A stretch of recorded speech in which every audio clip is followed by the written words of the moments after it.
Hi guys, good evening and welcome back once again to the EdWord. I'm your host Eddie, and in tonight's video I will be discussing what I thought of the latest and awesome episode of AMC's The Walking Dead. It just dropped a few minutes ago. I just finished watching it. Oh my god, so much happened. My brain feels like it's on fire. I absolutely loved this episode and I cannot wait to talk about it. And before I get into all the details, please be warned, this is a spoiler-filled episode review, so if you're not caught up on the show by this episode or last week's episode, do not keep watching or listening, as I will be discussing juicy, delicious OMG spoilers. So you have been warned. Spoilers starting from here on out, starting now. Wow, 6 years, a lot can happen in 6 years. I mean, this episode just had so much. This episode was so good and it felt so incredibly refreshing. Like that there's a change. Like, obviously the show's gone through a lot of changes over the years, but this episode felt so different. Like, this is the most different The Walking Dead has felt since, well, honestly, since Glenn and Abraham were killed, because I feel like the show underwent a big change after those two died, and I feel like it did.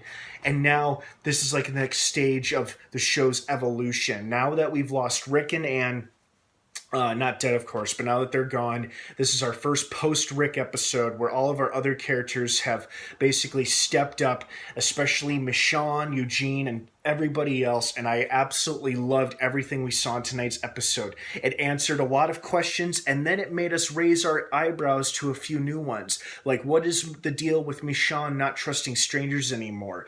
Like, what happened to asking the three questions? How many walkers, how many people have you killed? And, why and stuff like that. You know, she seems very hostile towards outsiders, and there's a reason for that. Towards the end of the episode, we saw an X on her lower back, a new scar that we have never seen before, and we've seen lots of shots of Michonne naked, or at least of her lower back. And something happened to her that has made her very untrusting towards new faces, and I am really curious as to what that is. A couple questions were answered. Is the baby from season 7 still around? Gracie, the one that Rick took from the outpost where he killed Morales. Yes, she's growing up now, and Aaron is her new father. Henry has grown up. Judith is growing up. And they call their adoptive parents mom or dad, which I think is awesome. Henry calls Carol and Ezekiel that. Judith calls Michonne that. And speaking of mom, oh my God, she did having a kid. She must have found she was pregnant right after Rick's death. And now she's raising a son and a daughter, so that's pretty cool. We didn't catch his name, but I'm sure we'll find out sooner rather than later. So that's cool. Rosita and Father Gabriel. I was not expecting that. Of all the couples and pairings that could happen on the show, that was not on my horizon. Now, I thought Rosita might have ended up with someone else, and I won't say who because I don't know if it's going to happen or not. Okay, well, honestly, I thought it was going to be Eugene. And not in this episode, but further down the line, although he's hinted that he's got feelings for her. I mean, he's always been attracted to her, but I think over the years he's actually, he's grown as a person. That was something else I loved. Eugene has grown. He's no longer this cowering, fearful little man. He walked right up to those walkers and started stabbing skulls left and right, and he started crying, I think, towards the end there because he thought he was going to die because he was holding Rosita back, and it cracked me up so bad when she cuts him off. She's like, don't be weird about it. Just run. Don't make this weird. Let's go. Let's go. That was hysterical. I loved that. And I also like this unusual relationship between Judith and Negan. How much does she really know about him? Has Michonne or anyone divulged to her just what a dick this guy has been over the years? Or have they told her something different? Or does she only know half the story? And Negan seems to have softened up. Well, not necessarily, but he's always had a soft spot for Judith. So I think he was just being nice to her because she's a cute little girl. So we don't know if he's necessarily changed, although 6 years is a long time. 6 years can change a person.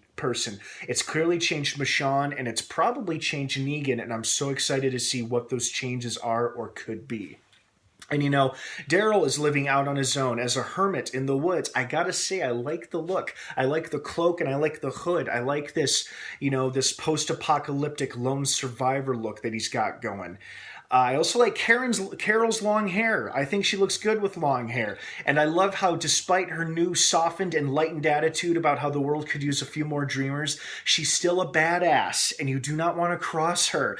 Clearly indicated by burning the Saviors, the Savior gang. Speaking of the Saviors, according to Jed, the guy who was taunting her and who took her ring, it seems, according to him, that everything went to shit at the sanctuary, or it fell apart. And it sounds like relations between the communities are not the same as they once were. In fact, they seem to be incredibly weak. We only saw glimpses of Alexandria and the kingdom during this episode. The kingdom is literally falling apart, the buildings and the infrastructure. And Alexandria seems to have trouble, or seems to be thriving just fine, but no signs of Hilltop, or no glimpses of Hilltop or Oceanside in this episode, and the sanctuary has apparently fallen. Although I did think it was pretty cool how we saw at least two saviors, Laura and DJ, who have now seemed to have assimilated themselves as members of Alexandria, so not all of the saviors are gone necessarily.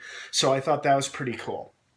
And I like these new characters. These are interesting, intriguing new characters. And I do not see them becoming enemies anytime soon. In fact, I see them becoming allies of our surviving characters. And I'm intrigued to see what kind of role they have to play in the next couple of episodes. And then that ending. Oh my God, that ending. I mean, I wasn't sure if we were actually going to meet this Whisperers or just get a glimpse of them. I feel like we got a glimpse of them without actually seeing them, but we could definitely hear them.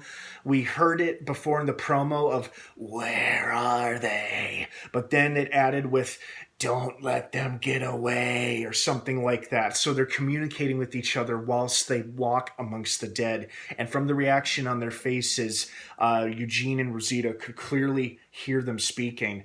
So that's terrifying, but also really cool from a viewer standpoint.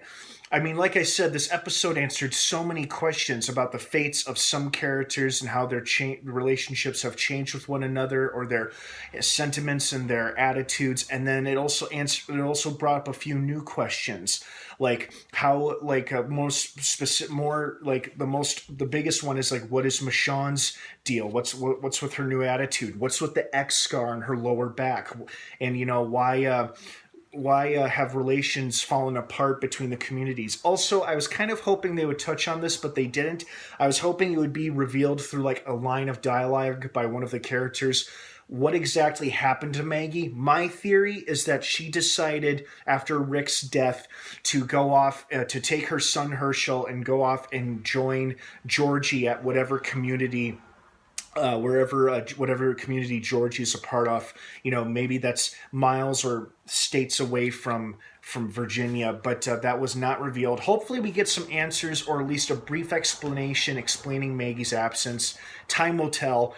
But wow, what an episode. There was so much going on in this episode, but I absolutely loved it, and I can't wait to see what happens next. How do you guys feel? Did you like it? Did you love it? Did you hate it? One more final thought before I conclude this video. I loved the concept, or the premise, of what the Savior Dissident gang was doing, of using walkers, hooded walkers, to pull their wagon like horses. That is brilliant. And Jed said that they had to eat their horses because they got hungry, and then they had a brilliant idea of using the dead to pull their wagon. That's perfect. I think that was a brilliant, awesome post-apocalyptic touch. Okay, thank you guys so much for watching. I hope you enjoyed this video. What did you think of tonight's episode? Did you like it, love it, hate it? Please leave your thoughts, opinions, and your feedback down below in the comments section. I'd love to hear from everybody. As usual, don't forget to subscribe, as we've got 2 more episodes left this year. Next week's episode, and then the next episode after that will be the mid-season finale, which means the show will go on hiatus and then return most likely February of 2019. Have a great rest of the night, guys. Thank you so much for watching. And of course, until next time, may the Force be with you.